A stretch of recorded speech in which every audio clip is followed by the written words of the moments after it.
I've noticed a very interesting trend over the past, well over a decade now, but it's greatly accelerated over the past few years, and that's a decrease in specialization. We've been becoming more and more specialized for thousands of years now, but especially since the beginning of the Industrial Revolution.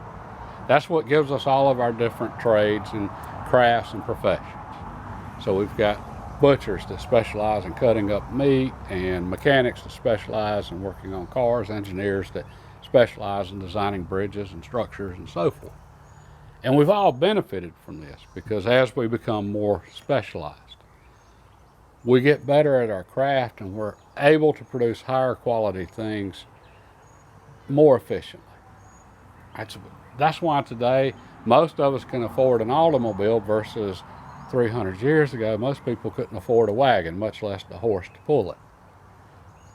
We've all benefited greatly from specialization. But something dramatic has changed in our economy, and we're actually getting away from it now. And I'm seeing it everywhere. And when I say everywhere, okay, I am absolutely by no means a carpenter. Here I am, building a house. The homesteading movement, that's getting away from specialization, and that's a movement that has been growing rapidly in popularity, especially over the last few years, but it was becoming popular a decade ago, over a decade ago. The whole self-sufficiency movement, that is the absolute complete opposite of specialization. Specialization, we do very specific things and we're all interdependent upon each other. Self-sufficiency is, I take care of all of it myself. All right, so it's very generalized. It is literally the opposite of specialization. Homeschooling. Okay, that was becoming popular over a decade ago. It was growing rapidly. But then over the last few years, for some pretty obvious reasons, it exploded in popularity. So normal, everyday parents that are able are educating their kids themselves versus relying on a specialist, teachers. Okay, and I don't know what's driving all of this. I think there's a lot of forces driving all of this. And I think the end results are going to be good for a lot of us ultimately. But I think the factors that are driving all of this are horrible. Okay, and for myself, I know what's driving me. I can't afford to pay anybody to build my house, so I got to do it myself. I can't afford to pay people to build this to the level of craftsmanship and quality I want in my house. Okay, there are people that can do it. I can't afford them, but I can do it myself. And in some ways, that's what's driving the homeschool movement. So a lack of quality in what's there. Parents are deciding they can educate their children better than the professionals. All right, well, this ties into our institutions are failing. And a lot of us see this. Look at colleges and universities. How are they doing right now? And those are supposed to be the smart kids. Some of them are, but okay. And as far as the costs, I was just talking to a friend of mine. He's a builder, and he's finishing up a really large house, a gorgeous house, huge. And I commented on how good the roof looked on that house. It's a metal roof. And he said, yeah, that was about $85,000 worth of roof on that house. All right, for me, that's just unimaginable, $85,000 on a roof. And I heard the windows in that house were $35,000, so they're at $115,000 just on windows and a roof. I can't afford that. And I'm confident that I could build to a higher quality than what that's built to. I can't say for certain. Hey, we're going to find out soon enough. Or we'll find out eventually. This is taking me forever. All right, that's okay. I mean, I'm not a professional. And I'm not doing this myself. I'm doing this with Dad. And I've got another guy. I'm paying him a little bit to help us out. And the three of us, we're just working at this. And none of us are spring chickens anymore. We can't go like we used to. But I think we're doing a pretty good job here. It's starting to come together. Matter of fact, should have a roof on here next week. Right, so I see this with so many things. Well, quality is diminishing in so many things. Our institutions are failing at so many levels. And it's getting to the point, if we want it, the highest quality we can get, we basically have to do it ourselves. Okay. Carpenters, modern carpenters, it's amazing what they can do, but they have become so specialized. Right, so you'd bring in your framers and they'd knock out the framing, and then you bring in your sheetrock guys, and then the mud guy to do all the mudding, and then your finish carpenters and your plumber and your electrician. It's all very specialized, and so much of what drives modern construction, home construction, is efficiency. Right, they're not doing a lot of the things they do because it makes for a better, well-built home. They're doing it because it's quicker and it's easier and it's cheaper, and it shows up in the finished product. Our homes are not built as well as they were 100 years ago. All right. So we got a lot going on here.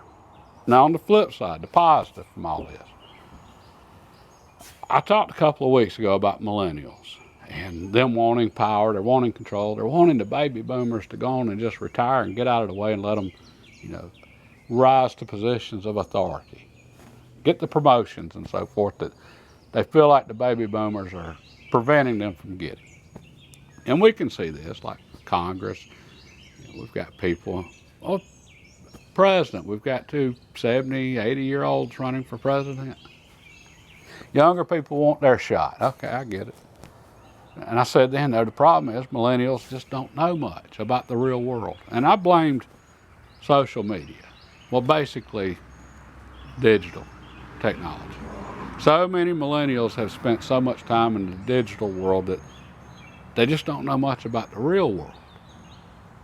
Okay, but then there was a comment on that video. It's from Elijah, and Elijah, this was an excellent observation you had. Elijah said, and himself a millennial, he said, yeah, social media is a factor, and his generation not knowing a whole lot about the real world, actual real things, building things, making things, working on things. He said, but a big factor also was specialization.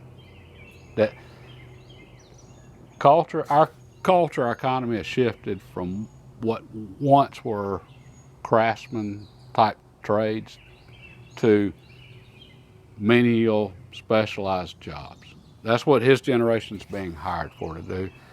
Just mind-numbingly boring jobs. To go press a button. All right. That's just outstanding observation, and I have seen that firsthand myself over the decades. All right. The people I started, when I first went into industry, right, I was a machinist, and I came in right when CNC equipment was becoming popular. Okay, I worked with some true machinists. All right, those guys were good. They knew some stuff.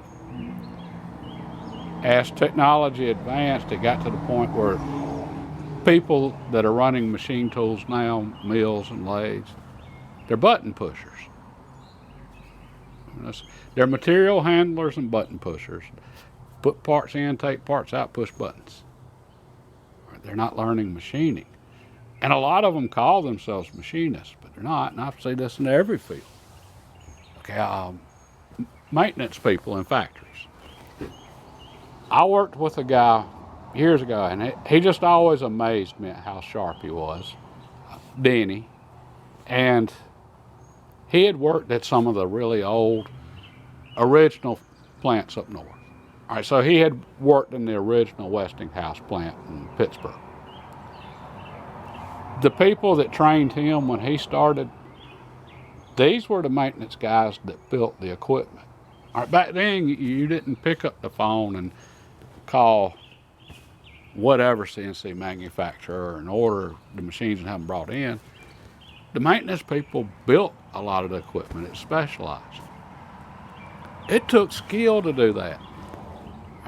Denny was trained under those people. Okay, and he just always amazed me with just his general knowledge of machinery. Okay, fast forward to today, our maintenance people today, most of them don't know very much. They just change out motors and parts. If something serious happens, they call the equipment manufacturer, and the equipment manufacturer sends in a repair technician to fix whatever. So, yeah, Elijah, that was an excellent observation. Specialization has really resulted in all of us knowing less. And I can see this, all right, my father. I'm very well aware of how much more he knows just in general knowledge than I do about carpentry. Hey, I'm glad he's here helping me on this one. And masonry and heavy equipment and engines and all of that. Okay, I know enough thanks to him, watching him over the years and picking up some things. I at least know enough to be aware of how much I don't know, which is a bunch. Okay, so many millennials, I'm going to say most. There's always exceptions, but most. They don't even know enough to know they don't know. All right, that's a big deal. That's going to be important. It's going to be a huge factor in the future. All right, because whatever forces are driving us to be more self-sufficient, the forces that are pushing us away from specialization, and maybe it's overtaxation, which that's all inflation is it's a hidden tax. Right, so the government's been stealing money from us going and coming for over a decade now, but especially the last few years, that's what that inflation is. It's the government taking our money without telling us. Right. Maybe that's just driving up the cost to the point that none of us are going to be able to afford anything. I don't know. But I know personally I'm benefiting from doing more myself. I'm learning more. And with that, my day is done. And now I need to go get some sleep because I'm going to be out here bright and early in the morning putting up rafters. It took long enough, but finally I'm going to start to see this come together, and I'm excited.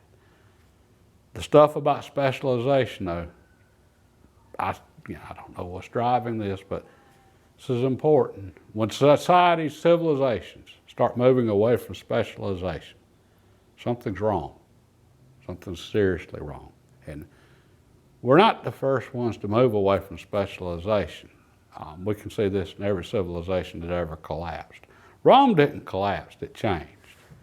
All right, so what happened? The city became unsustainable. Well, the people that could left the cities, and they set up plantations, self-sufficient agricultural areas and other places throughout Europe, which ended up becoming medieval Europe, the feudal society. That was the groundworks for that. Whatever drove that seems to be driving what we're seeing here. Maybe this is just temporary. Maybe it's not. We'll find out soon enough. God bless and have a great day.